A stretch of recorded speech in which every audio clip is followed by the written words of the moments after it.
एक हमारी बात सुनोगे? कटु सत्य है पर संसार में सब लोग चाहे कितना भी प्रिय संबंधी क्यों ना हो, सब आपसे स्वार्थ से ही जुड़े हुए हैं।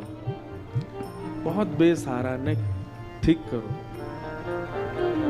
सब आपसे स्वार्थ से जुड़े हुए। एक काम करो, कुछ दिन घर पे ही बैठे रहो, कुछ मत करो, बैठे ही रहो। सुबह उठो, उठ करके पत्नी से या माँ से जिससे भी बोलो रोटी दो, पाओ, फिर पड़ जाओ बिस्तर पे। फिर दोपहर में उठो, फिर पाओ, फिर पड़ जाओ बिस्तर पे। फिर रात में उठो, फिर पाओ, फिर पड़ जाओ बिस्तर पे। रात में दूध पियो 2 गिलास, फिर पड़ जाओ बिस्तर पे। ऐसा कुछ दिन करके देखो। 15 दिन में, हम कान पकड़ के क्षमा मांग के बोल रहे हैं, 15 दिन में बच्चों को, पत्नी को, माँ को, पिता को, भाई को, ताऊ को, दादी को, सबको खलने लगोगे।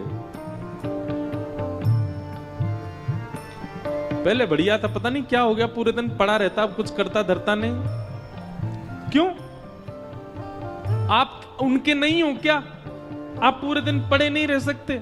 अरे ये तो मेरा परिवार है, इन सब ने मुझे जन्म दिया, इन सब ने मुझे पाल पोस के बड़ा किया, ये मुझे पड़ा क्यों नहीं देख सकते? स्वार्थ है, सबका स्वार्थ है। अन्यथा नहीं लेना बात को, पर कई बार घर का कोई सदस्य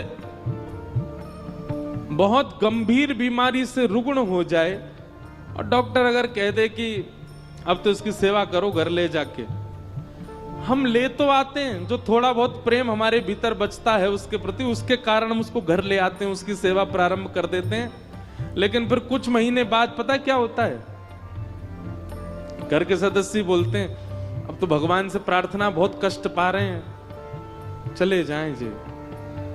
क्या पूरे बिस्तर पे ही सब कर देते हैं, खाते पीते भी अपने आप नहीं, हमको खिलाना पड़ता है। सत्य बता रहे हैं, हम तो पूरी दुनिया में घूमते हैं, हमको तो सब पता है। महाराज जी माँ है, बहुत सेवा करी, हम 4 साल से सेवा कर रहे हैं माँ की, पर अब तो बहुत कष्ट होता है उनको देख करके। अब तो मन ऐसा हो रहा है कि ठाकुर जी अब इनको ले जाएं, बहुत कष्ट पा रही हैं। ऐसी विचारधारा आ भी कैसे सकती है हमारे चित्त में? और इस भाव में केवल आप लोगों को दोषी नहीं, मैं खुद को भी दोषी मानता हूं। संसार में कोई प्रेम नहीं करता, सब स्वार्थी हैं।